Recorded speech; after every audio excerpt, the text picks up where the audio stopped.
माता के चरण में प्रणाम।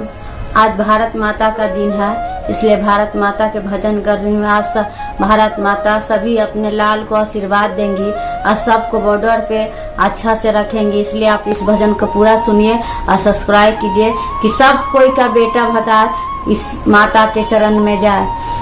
सुनिए भजन को।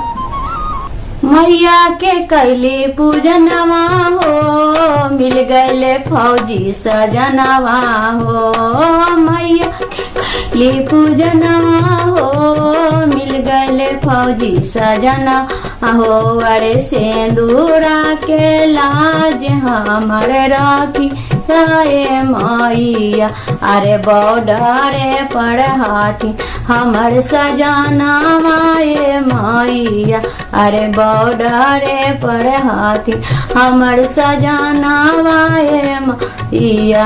अरे मैया के कैली पूजनवा हो, मिल गए फौजी सजनवा हो। मैया के कैली पूजनवा हो, मिल गए फौजी सजन आहो। अरे कोखिया के लाज हमरे खियाए मैया, अरे कोखिया के आज हमरे रखियाए मैया।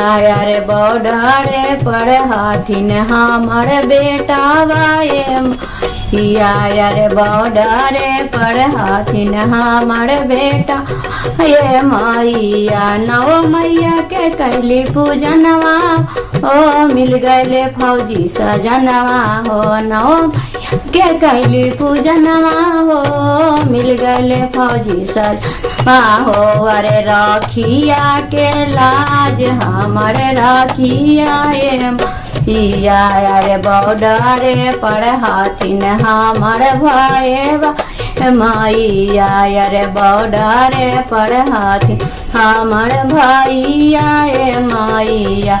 मैया के कैली पूजनवा ओ, मिल गए फौजी सजनवा हो। नगरी माता की